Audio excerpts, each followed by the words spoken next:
Nous venons au nom de l'association des élèves maliens pour vous demander humblement de surseoir à votre grève pour que les examens aient lieu. Pendant 10 ans, vous, les élèves, vous avez fait des grèves, des marches avec barricades. Avez-vous pensé un seul instant à l'avenir de l'école? Monsieur le professeur, c'est pour une meilleure école que ces actions ont été menées par nos aînés. De toutes les façons, ils ont payé le prix fort avec des écoles fermées, des années blanches et des générations d'élèves sacrifiés. Mais aujourd'hui, les résultats sont là. On vous écoute plus. Si vous sortez, les autorités se plient en 4 pour satisfaire vos besoins.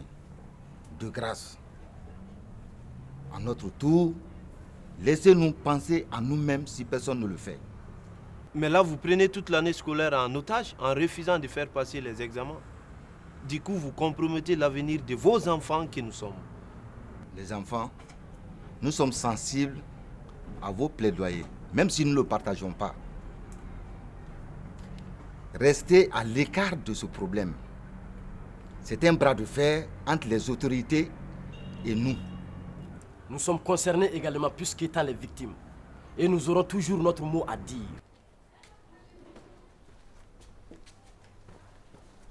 Ali, viens ici. D'où viens-tu? Maman, nous voulons les empêcher d'hypothéquer notre avenir. Qui veut hypothéquer votre avenir? Les enseignants qui font la grève. Quoi?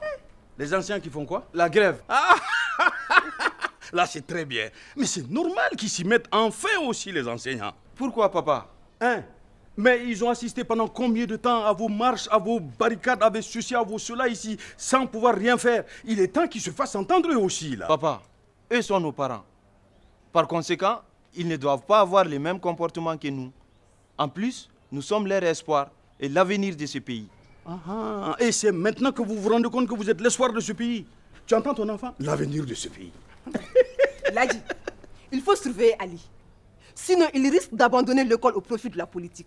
Sitan, entre nous, dis-moi, sincèrement et honnêtement, quelle est la différence entre l'école et la politique? Je ne crois pas que les deux soient compatibles. Surveille-le pour qu'il ne fasse pas de bêtises au dehors. Enseigne l'honneur de la famille et du pays.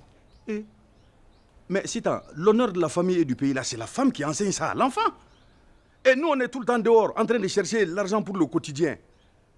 Mais dis-moi, tu connais quel chef de famille, dans ce quartier, dans cette ville et dans ce pays, qui surveille ses enfants et leur enseigne l'honneur de la famille et du pays? Tu en connais un? Qui? Tu sais, Ladi, ça peut commencer par toi.